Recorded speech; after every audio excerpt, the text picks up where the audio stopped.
Welcome back. I'm Yanni. We're going to talk about insecurities today. What we think? We got you. Woo woo from a dog came through with the opening. I'm so done. Oh my She God. was sitting over there like, is it on me? Is it? Killed it. Give me some. Okay. Oh my God. Yeah, we had to pick up because we tired of her coming on. I'm just playing. No, it's cool. It's totally cool. Oh, It's Lord, make the dream work. Absolutely, Make the absolutely. dream work. Yep. Insecurities though. Everybody has some issues. I'll go first, unless y'all really tired of him. No, we ain't tired of you. Okay. We tired of you. Nah, we not tired. I want to get mine on out the way. All right, come on. So, something happened to me some years ago. I was engaged, right? And I broke it off, because we went through counseling and it obviously wasn't going to work. But I was in a car accident. Well, we were in a car accident together. Both of us kind of hurt up pretty bad. But they refused treatment. And I came into, it was like the deal breaker was they never went to the doctor to kind of see exactly what was wrong. Now, I'm watching your comprehension decline and all of this. Well, after I broke, I didn't feel bad about it because I was like, if you don't care enough about yourself to we get married, I really didn't sign, and this might sound harsh. I don't know if I said it like this. I may have. I'll tell you if you said it because you told me the story. I'll tell you. But I was like, I didn't sign up to be a nurse. You know what I'm saying? Like, I didn't. Like, my whole point, if you can't think enough about our relationship and our future to go see what's wrong, get it fixed or whatever, then I don't think we need to be, together. So fast forward, like now, I'm all about putting everything on the table. Derek is against that, but let me regurgitate everything. Hey, listen, this is what's going on. You're so disrespectful, man. Listen, I'm just referring back to the other, I feel recordings. Putting everything on the table. Yeah, because you want. Talking about up front? Yeah. So you want to tell me all of you up front? No, first of all, no, I don't want to hear. No, all of It you. might be necessary. You might want all those pieces. I don't know. So what? I mean, like what? I mean, Depends like on your what it is. deep, darkest. Not all the deep dark. You don't want to know all that. Not That's right what I'm now. saying. No, I'm saying like stuff that's pertinent. Like, Kimmy J, you feel me? no, 'cause You better agree. You better. that Okay, goes- all right. You know what?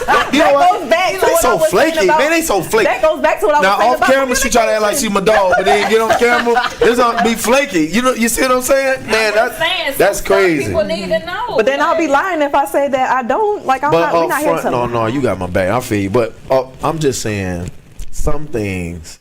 Okay, if we hang out for the first time, do Not the everything. conversation. Not you everything. talk about wherever the conversation goes. It's not like, well, let me tell you what happened. Now when I I'm was open. seven. Now don't get me. I'm open to 10, a good 15 conversation, and all that. but at the same time, I guess my thing is, I feel like you don't just put that kind of weight on people like immediately. Like, don't be. I mean, I don't know Maybe you. you're not the person for me because I feel like if you got a lot of, which it would be baggage, Yeah, it's either gonna run you away or you're gonna. but say the things that's important. I mean, talk about the important things. Right. I Now, agree don't get me with that. wrong. No, I'm a person that likes to communicate and talk. So I understand the importance and I value communication. So a lot of the way people think does come out by what they share. So what do you think about these different things? And so if the conversation kind of goes into certain areas, if you're comfortable, then cool, but it's not an expectation. But what about marriage? Like you're a divorced person, and then you dating. So should that be something that should come out? Should that be Yeah. something- Oh yeah. No, something like that.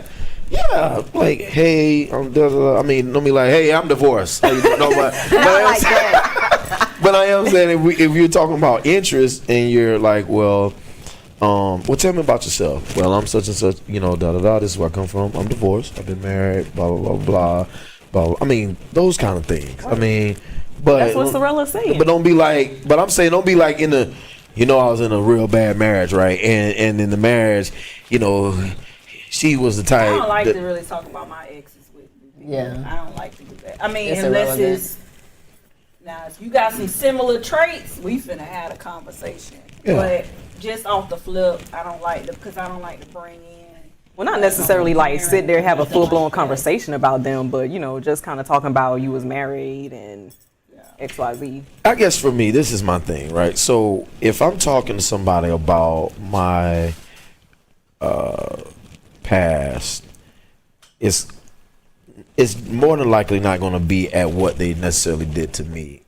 It's what I may have messed up in and gained out of it. I hate the victim mentality. Right. That Right. agree with aggravates that. me. Most of the time, the person who comes in the situation talking about how bad the other person is, oh yeah. Except for That's a my red case. flag. Except for who? Except for who? I said except for my case. I'm Is just this- gonna- The 3-strike lady? No, just don't. Okay, That's so okay. what happened?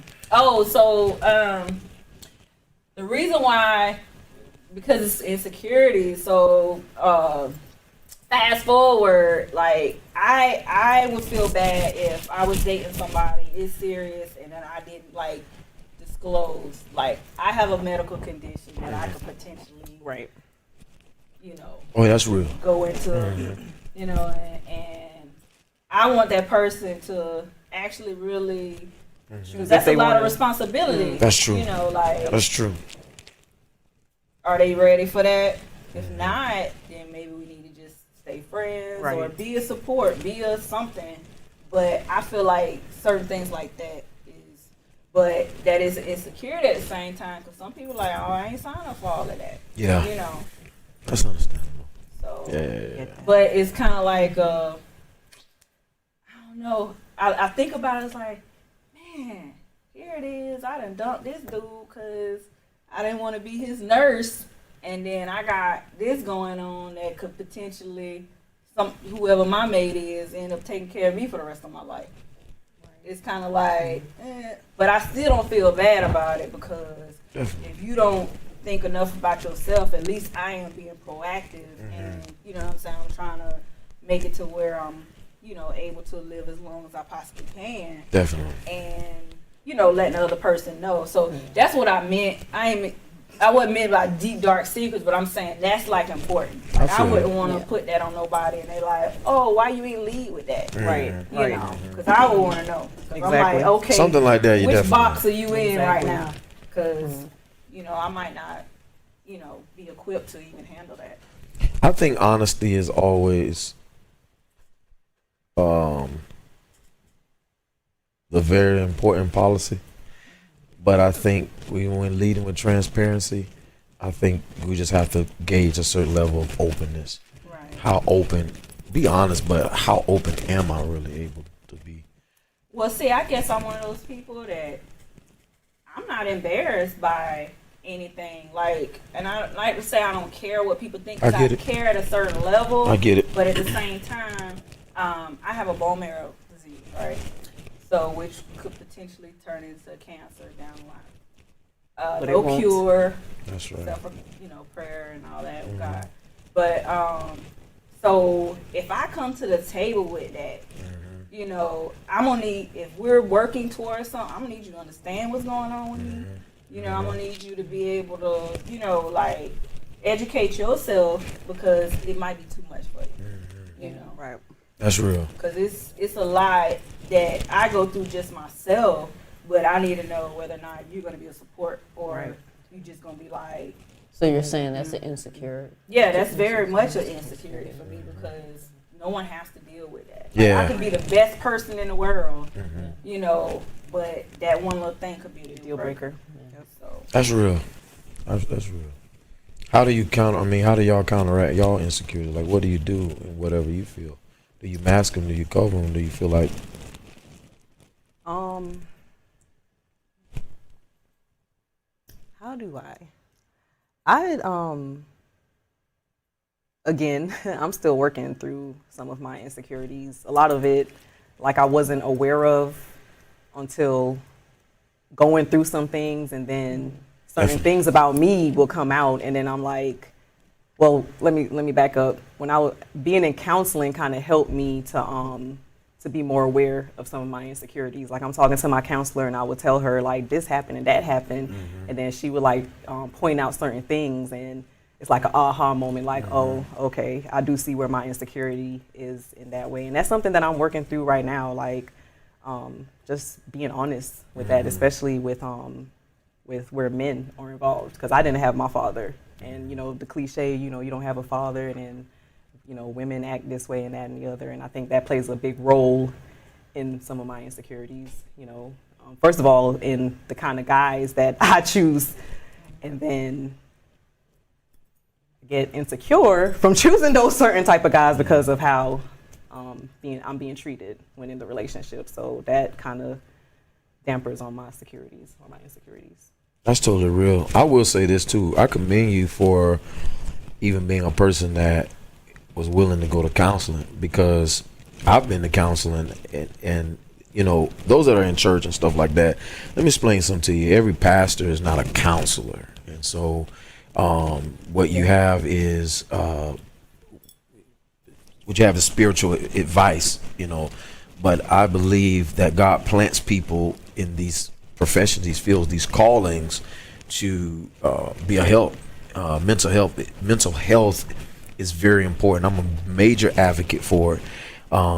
And one of the things that I had to address, that even though I was busy doing so many things, I had to confront things that I ignored, even as a man. And the reason why I think it was very vital is because I didn't want to pass these traits down to my children. Right. And it's so vital. And then especially when you're talking about leading and helping people, it is so important. And even if you're not so much in a leadership role in any capacity of life, just as an individual, that's a part of self-care and loving of yourself. And you need to face it and fix it and stop making it everybody's responsibility to just deal with your crap. You know what I mean? And I think sometimes that what tends to happen, and I think in our generation, primarily, this is why we deal with so much of the victim mentality, because nobody wants to face themselves. No. Right. It's everybody else is the problem. Right. It's you. No, it's been you too, you know. And I feel you on that. And I found some things in myself, like, man, I didn't even realize how these situations had an impact on me and shaped my values, my views, and why I'm the way that I am, and how I respond to certain things because of those facets. So, man, I can relate. Things that people pointed out to you, or you just kind of do self-discovery? Actually both. I don't know what it is about why God made me the way He did. And I kind of used to think I was weird until I've embraced the uniqueness. Look, we're all weird. Yeah. Look, my saying, we're all weird in our own ways. We all weird. All no, of we us. want to hear it. I don't like this lady. No, I'm just That's my friend. I'm just teasing. But no, but I'm a person that I'm very in tune with myself. Like, I know what I feel, why I feel what I feel. If you know, it's not if I say I don't like something, I'm not trying to figure out I don't like something. I don't like that, and I'm gonna tell you why I don't like it. I don't like it because this is just, it's not necessary. But also in those conversations, by unpacking situations and things that have happened, and like you said, I think that's what's so vital, because here's someone that has nothing to gain, to basically say, hey, here's a mirror, here's some things that points out where you're at. So We haven't heard from you, Yanni. Well, I was letting y'all talk. Yeah. My insecurities are more so like my physical appearance. Yeah. So do you mask it and you talk about it? Yeah, I do. That's why I put these big old eyelashes on to open up my eyes. Which told you would not talk to. I need some help with that one. What? So your eyes or your appearance is gonna keep you from what? Like not talking to people, or No, just Which I can't even it's my understand own the insecurity about your body. You talking about your body? My body, my eyes. I mean, you have a body that people are, I know they women they're are. paying for it, but But it wasn't why does that make you always, insecure though? probably childhood traumas. You know, Are what you- someone said to me on a regular basis as a child. So I grew up not liking my shape. I thought she said I was abnormal. So I didn't embrace myself. So, have you figure out ways to kind of deal with that, or Oh, you yeah. just kind of like you're gonna continue to? oh no, I love myself now, but you know. Yes, I love myself. It's a daily thing, you know. You look in the mirror, you embrace how God created you, and He made you perfectly fine just the way you are, and you tell yourself and you believe that every day, and every day gets easier. So, but that's what I struggled with most of my life. So, Like Derek said, you got to be honest with yourself and reevaluating. I'm big on reevaluating yourself. So yeah. that definitely plays a big part. That's totally real. That's totally real. I think at the end of the day, what it boils down to is, like we say, honesty. Here's the most amazing thing about insecurities. Everybody has them. So no one is excluded. Everyone is included, whether you know yours or maybe you don't know yours, but those that understand them, and it is those things that remind us of how human we are and that we are a work in progress. I believe that insecurities often humbles us to realize and to respect process and even the process of others. If you take anything away from this show tonight and what we've shared with you is face it. Be self-aware, but do the work that it takes to fix it. Because it's not about just being healed from it, it's about being whole. So it's even how you look at yourself. I know someone may have said some things about you or to you or whatever that have maybe shaped some concepts about you. Say, man, maybe I don't have the goods, but it's realigning yourself and affirming yourself. Someone mentioned God, the way God says it. And that's what I agree with. Saying it the way God sees you. You're perfectly imperfect. Remember that. You're amazing. Until next time, holla at us. Butterfly Effect.